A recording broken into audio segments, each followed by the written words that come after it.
chronique de reportage, le magazine de la rédaction de I24 News. L'État d'Israël comprend 7 millions d'habitants, dont 20% d'Arabes, 2% de Druzes et 4% issus d'autres minorités. Des communautés qui, bien souvent, vivent côte à côte sans vraiment se mélanger.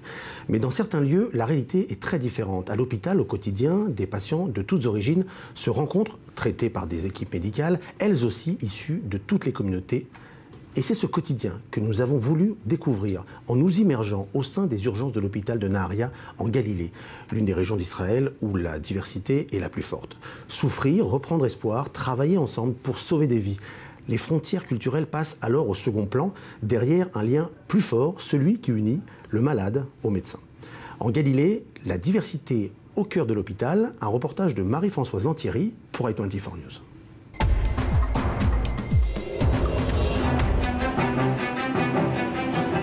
Nous sommes à Naharia, à 10 km de la frontière libanaise et à une cinquantaine de kilomètres de la Syrie. Les villages arabes et druzes jouxtent les kibboutz et les petites localités de la région. Comment les conflits entre certaines communautés ou entre certains pays voisins se font-ils ressentir à l'hôpital ?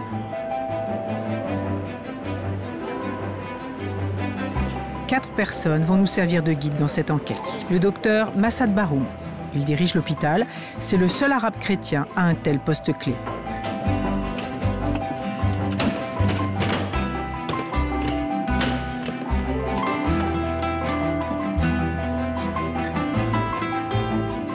Il a accepté de nous ouvrir le service des urgences de son hôpital.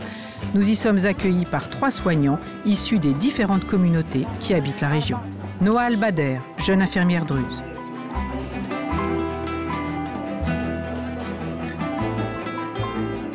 Ifat Ganon, jeune infirmière juive.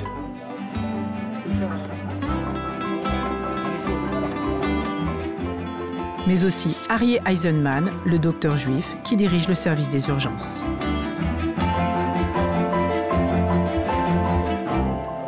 J'ai un cas d'urgence maintenant, je dois absolument y aller maintenant pour la soigner.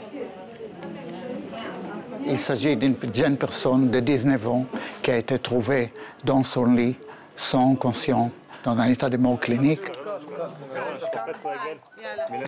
Allez, on y va. 1, 2 et 3. Je pourrais avoir la sonde, s'il vous plaît? Allô? Il a les pupilles dilatées, mais il a un pouls. Il a de la tension. On fait notre maximum. C'est un jeune homme, il faut faire tout notre possible. OK, bye. On ne peut rien dire en ce qui concerne l'état définitif. Après 24 heures, il y a moyen d'examiner les fonctions cérébrales pour savoir est-ce qu'il s'agit de mort cérébrale ou bien il s'agit d'un coma. Une urgence vitale, comme on reçoit tous les services d'urgence du monde, mais l'hôpital de Naharia présente certaines particularités. On est servi par des sortes d'ambulances. Il y a les ambulances de la Croix-Rouge, le Magen David Adom, qui est l'équivalent de la Croix-Rouge partout ailleurs. Et il y a un autre service des ambulances arabes qui s'appelle Hayan, qui servent les villages arabes dans les Galilées. Pour nous, ils sont équivalents et ils offrent des services équivalents. Ils sont orientés des services leur propre population. Ce système de double ambulance est une des conséquences de la grande diversité ethnique de la région.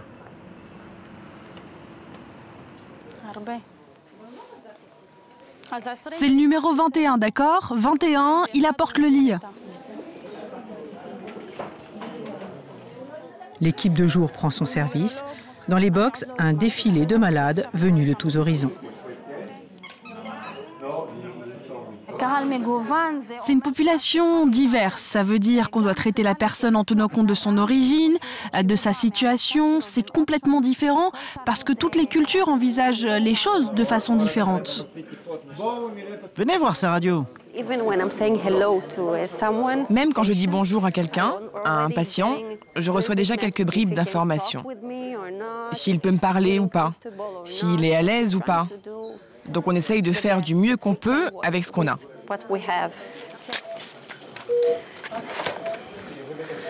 Quoi? Dorit, il m'a déjà crié dessus. En général, ça prend juste une seconde ici. Ça va prendre juste une seconde, j'espère. Moi, ça va, mais il y a quelqu'un qui va devoir apprendre. J'ai déjà donné. Bravo! J'ai souffert en silence.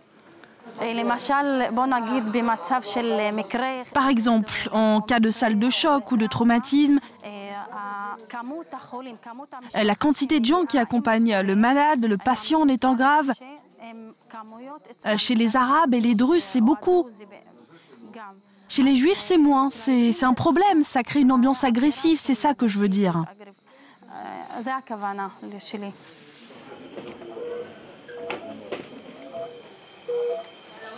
Cette dame va en cardiologie. Celle-là? Celle dont je vous ai parlé, qui a 91 ans.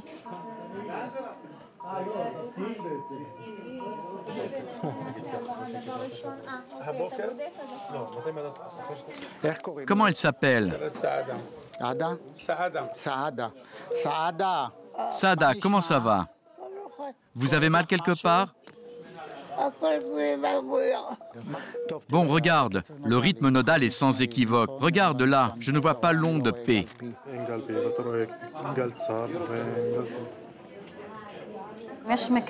Il y a des cas où un homme religieux entre, il prie, il pratique toutes sortes de rites.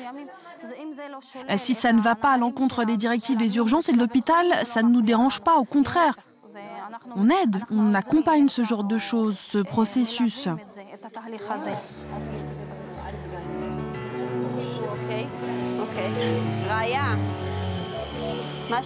Comment ça va?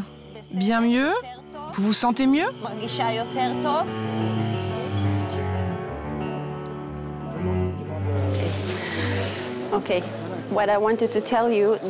Ce que je voulais vous dire, c'est que parfois nous avons des femmes des villages arabes, des femmes arabes. Elles sont très religieuses et nous ne laissons pas d'hommes leur faire un électrocardiogramme ou prendre du sang. Car elles sont très renfermées sur elles-mêmes. Lamia. Votre nom? Portez-vous bien.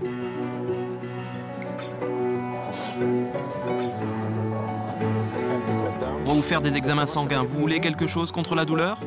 Non? Les docteurs, arabes ou non, ce sont des hommes bien. Ils savent comment parler, ils savent tout. Tous les docteurs arabes parlent hébreu. Mais si vous avez un malade arabe, il parle arabe avec lui. Dans cet hôpital, les arabes, les chrétiens, les juifs sont tous ensemble. J'étais dans une chambre avec 3 arabes. On était comme des amis. On est malade, donc on doit être amis.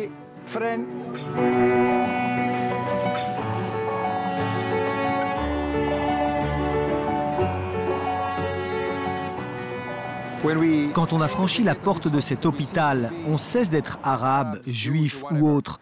On est seulement soignant et malade. Nous traitons les gens. Nous sommes des personnes pour d'autres personnes.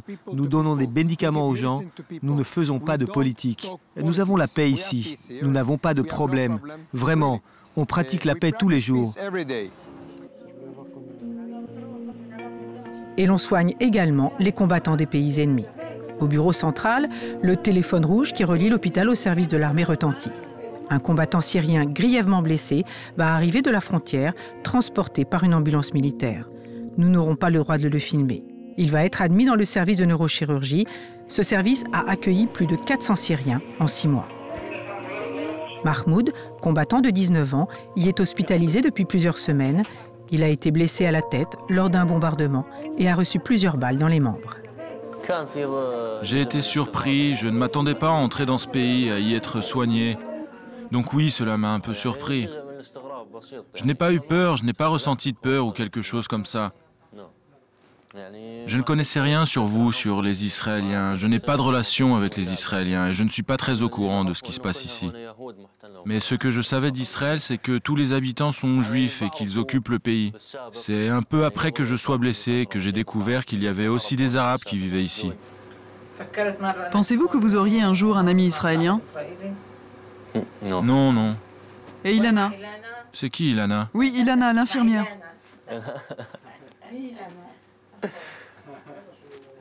Est-ce que vous diriez en Syrie que vous avez été soigné en Israël?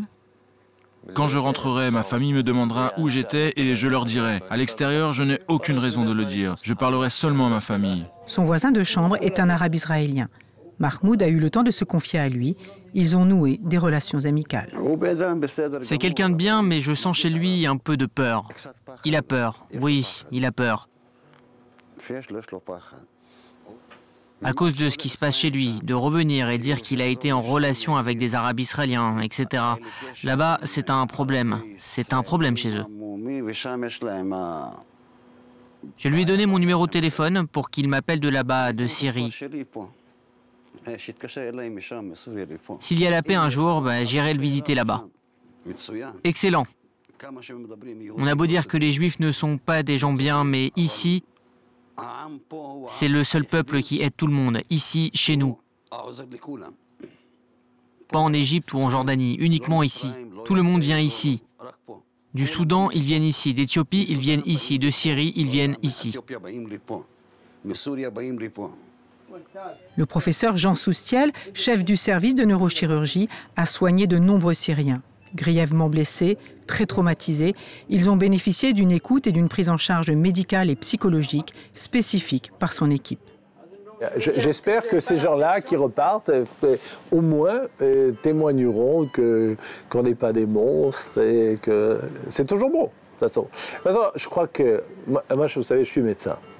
Je veux dire, à 2 h du matin au bloc opératoire, et si j'avais des questions à me poser sur la personne que je suis en train d'opérer, ça prouve que j'ai rien à faire au bloc opératoire. Je ne suis pas à ma place. Et chaque fois que on arrive à sauver quelqu'un, c'est toujours ça de gagner. Fidèles au serment d'Hippocrate, médecins et infirmiers, juifs, arabes, druzes, se penchent avec la même conscience professionnelle au chevet de tous les malades de l'hôpital de Naharia. Les relations semblent plutôt apaisées, mais comment cela se passe-t-il au sein des équipes soignantes? Disons que la langue nous rapproche beaucoup, mais on s'entend tous très bien. Du moins dans l'équipe des urgences, on ne sent pas cette différence. On se voit en dehors de l'hôpital, à des fêtes, des réunions. C'est sympa entre nous.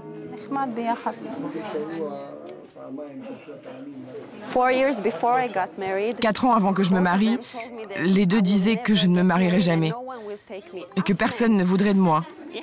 Aucun homme. Elle était quoi? Un cas perdu. Et contre toute attente, elle s'est mariée. Même si on travaille dur ici, on est comme une famille. Vous êtes amis? Bien sûr, les meilleurs amis. Oui, c'est vrai, chacun d'entre nous. Pour la caméra, on est les meilleurs amis. Plus tard.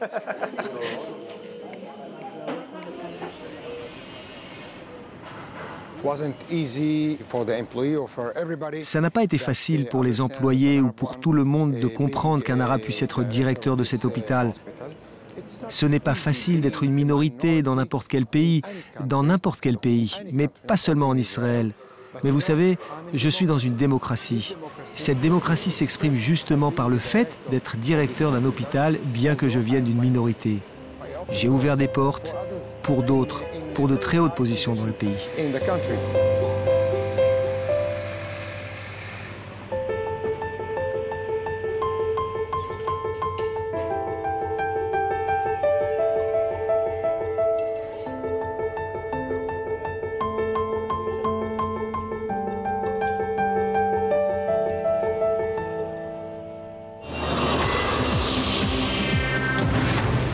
Bonsoir Marie-Françoise Lantieri. Bonsoir.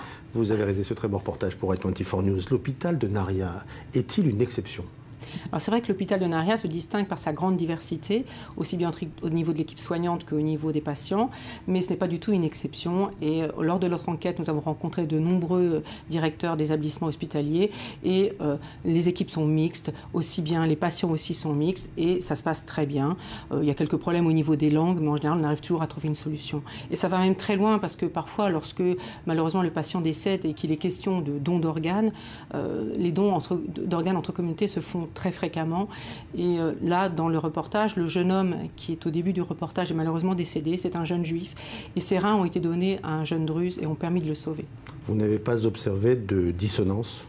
Alors on observe quand même quelques dissonances, il faut être clair. C'est vrai que par exemple lorsqu'il y a une promotion au sein des équipes médicales, si c'est un arabe qui est promu, le juif va se dire qu'il y a eu une discrimination positive, et l'inverse, si c'est le juif qui est promu, l'arabe va se sentir discriminé.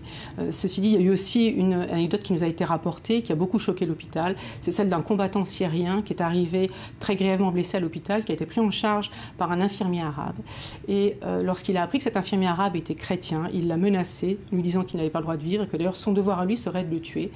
Donc c'est quelque chose qui a beaucoup choqué le personnel de l'hôpital, mais il faut être clair, il y a eu 700 Syriens qui ont été soignés en Israël et c'est vraiment une exception. La plupart du temps, on a beaucoup de reconnaissance de la part des patients. Est-ce que d'autres questions se posent en temps de guerre? Alors c'est vrai que la question du soin aux terroristes est une question qui a été abordée par la communauté médicale israélienne et la réponse, elle a été claire. Il y a une obligation de soins vis-à-vis des terroristes.